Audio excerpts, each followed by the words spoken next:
Hello and welcome to the video. In this video we're going to look at brands, and we're going to look specifically at the power of brands and why brands are important.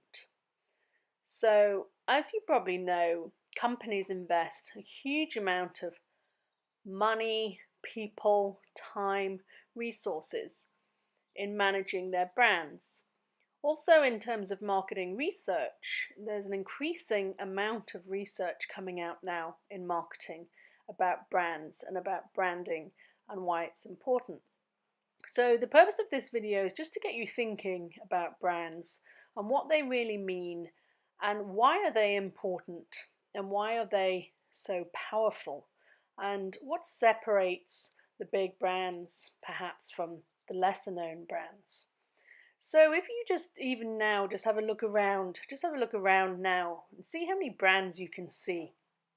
And you'll be astonished how many brands you actually come across in a single day. Obviously some days more than others depending on what you're doing, but we are constantly being exposed to brands of some kind. We're constantly being exposed to communication on the part of brands. So just to get you started, have a think about some of the brands around you. Have a think about some of the brands you like. If somebody said to you, what's your favorite brand, or do you have a brand that is specifically important to you? Just think whether there's any brands that jump out at you. Probably the majority of you are going to say Apple. Anyway, just to sort of set you up, I took a few pictures of some brands that I came across yesterday. So just on a normal day, from getting up in the morning to going home at night, have a quick look at this next section, which shows you some of the brands that I encountered yesterday.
So there you are. You could see yesterday just the selection of the brands that I came across. Obviously, came across more than that.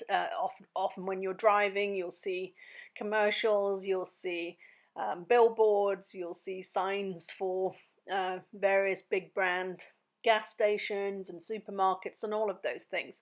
So that selection that you saw there was just a few that were in my close proximity. So, as you can see already, just in that very short clip, brands are extremely influential, or very present, should I say, in our lives.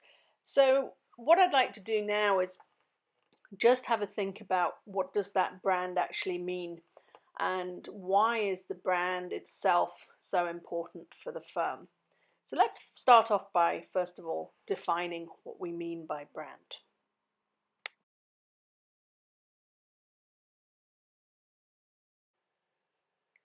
So when we start to think about how do we define a brand, it's not easy to do, and it's a very misunderstood construct in marketing, and it's also defined by lots of different authors and marketing thinkers in many different ways. So there's no real true definition, although a little bit later on we'll look at the different definitions that have been proposed.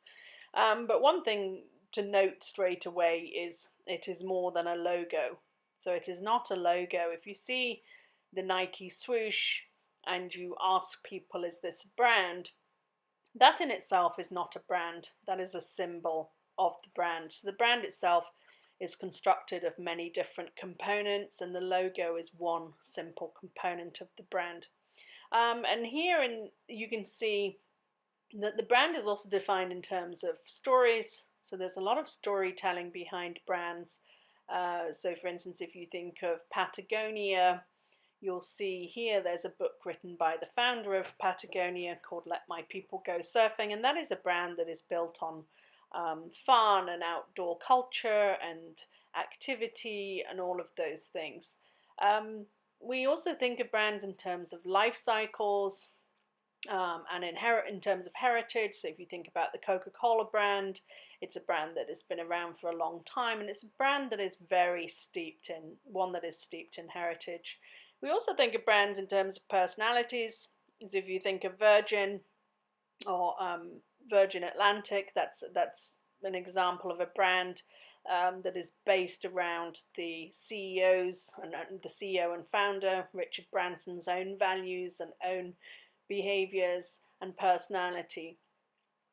So as you can see, it's a series of a number of different things and very difficult to define. It's worth noting that when consumers see logos, and we talked about logos a minute or so ago, they tend to build up a picture in their mind. That logo means something to them.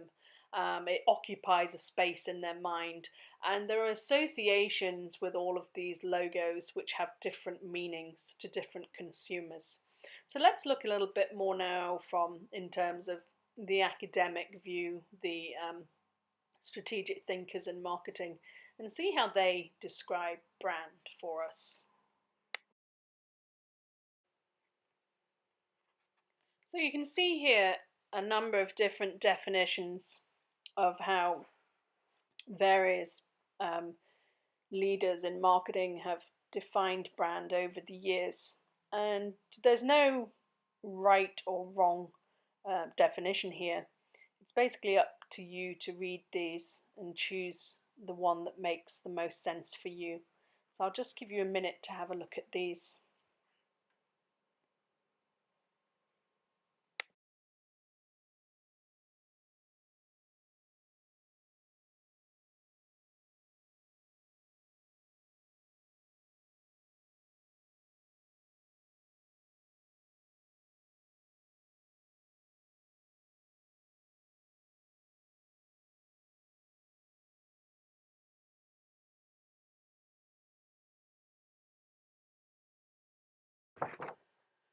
Okay, so now we've thought about the meaning of brand a little bit more. We're considering the importance of brand and how it's a source of value.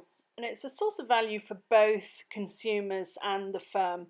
And for the purpose of this video, we're not looking at the consumer side of things. There's another video which you may have seen, which looks at consumers and luxury brands, where we talk about some of the benefits the brand brings to the consumer. But here we're interested in the brand as a source of value for the firm. And what does it do for the firm? So you can see that it's used in terms of identification, in terms of legal protection, signaling quality, of course, and also the brand sort of gives the product some unique meaning, some unique associations, which then consumers use to form their opinions about the brand. And perhaps most importantly, it's about competitive advantage and financial return. And for a long time, brands were not really recognized as a financial asset. However, increasingly, brands have taken on such great importance that they are now very much a part of the firm's equity. And that brings us to the next point, which I just want to discuss briefly with you, is the concept of brand equity. So if we want to talk about the value of a brand, Coca-Cola is a classic example of really understanding the monetary and financial value that a brand can bring.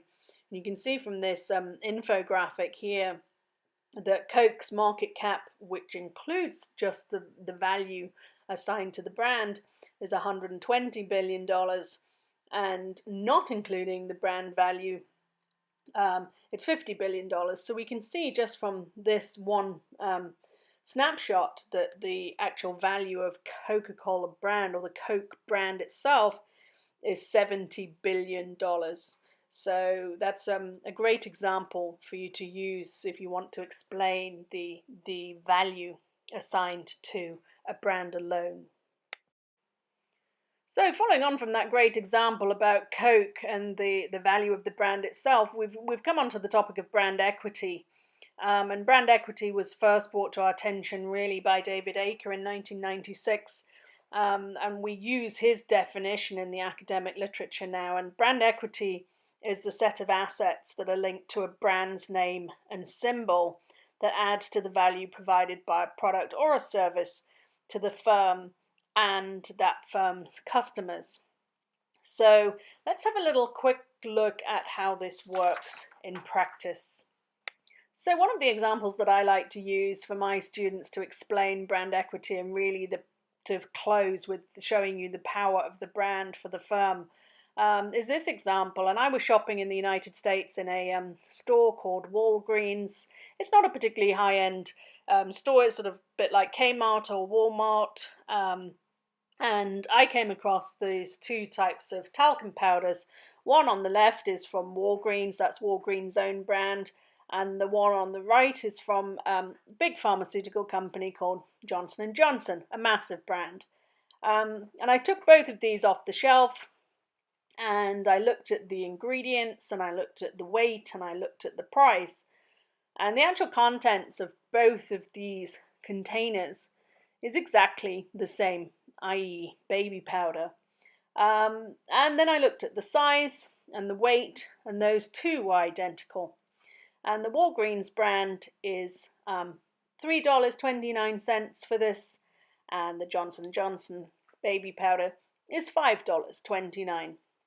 So there you can see for yourselves that the brand equity for just one container of baby powder is $2.